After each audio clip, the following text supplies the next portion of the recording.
Before you execute your marketing communications, there are three group of questions which you need to answer. What are they? Hi, I'm Aldric Toyad. Welcome to this video. So you're going to deploy your marketing communication, whether it's through earned media, paid media, owned media, whether it's through publicity or promotion, advertising, events. Okay, I'm repeating myself, right? So there are three questions which you need to answer, or three groups of questions that you have to answer first. Why? Because it will influence the decision making when it comes to the channel. It will redirect it will help you prioritize what's important, which direction, and which media title. Okay. So the first question is, who are your buyers?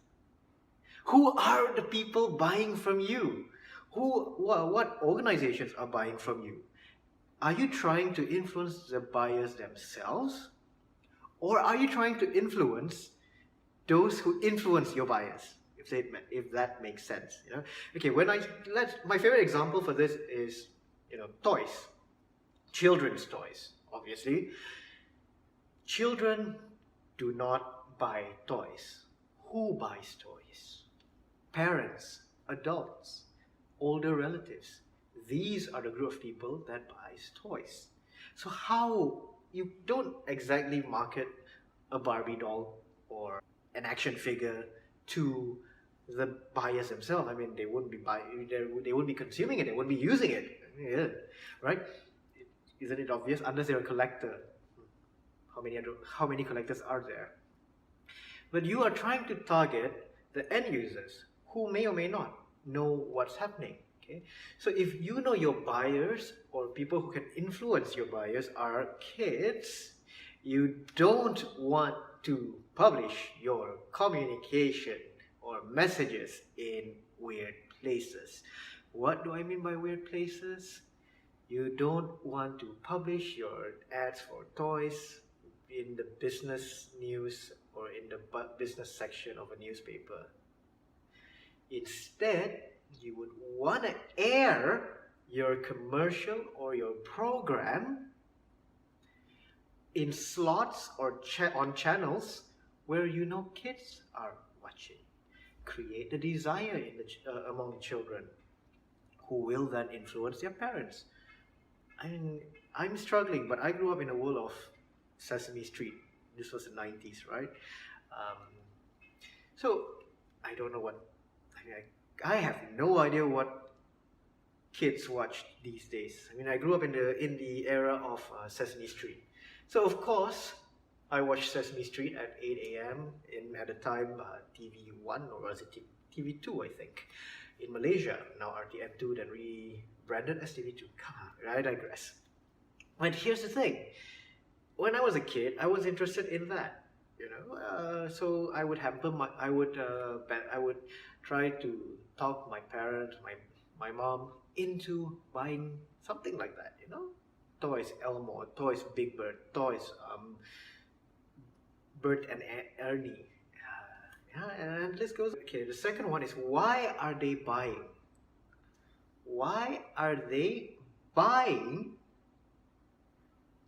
or not buying a brand or product?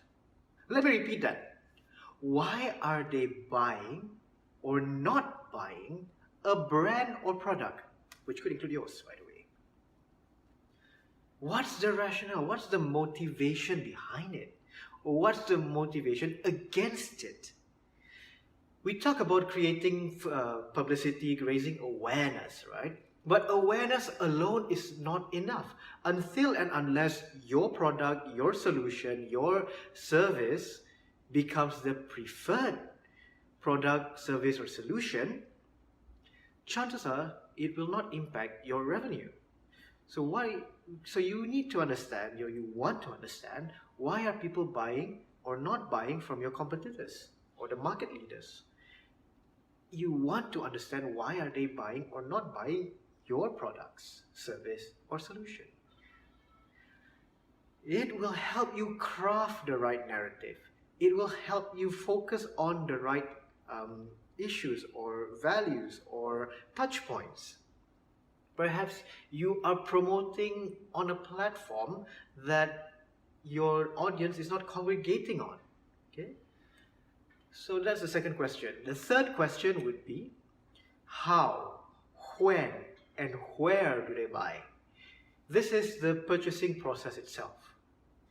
So for example, toothpaste. How do people buy it? Well, they go to a supermarket, a grocery store. When do they buy it? When the toothpaste finishes. Where do they buy it? Okay, grocery store. How do they buy it? They just take it from the shelf, pay, done. But what if your service or solution is something delivered over the internet? A service that is, say, a copywriting service. How would your audience normally buy or acquire or engage copywriters and copywriting services? When do they use it? In which part of the supply chain or the process or the steps? Where do they buy it? Okay. What are the steps involved? What do you need to do as well? So when you answer these three groups of questions, the first, who are your buyers?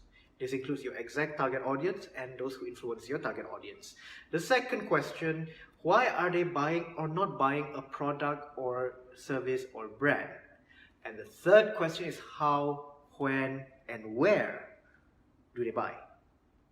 When you can answer all these three questions, you can easily plan your marketing communication for the year.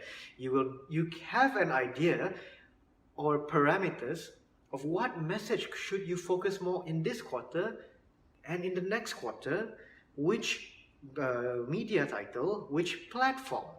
Obviously, LinkedIn, Instagram, Twitter, and Facebook cater to different consumption patterns, right? Obviously, those who are under 18 have different consideration versus those who have passed their retirement age or are in retirement. Those who are single have different requirements than those who are married. Those who are couples, young couples, would have different considerations compared to those young couples with kids. Okay? So again, when you're able to identify the parameters with these three groups of questions, it helps you plan, market, publicize, advertise your messaging.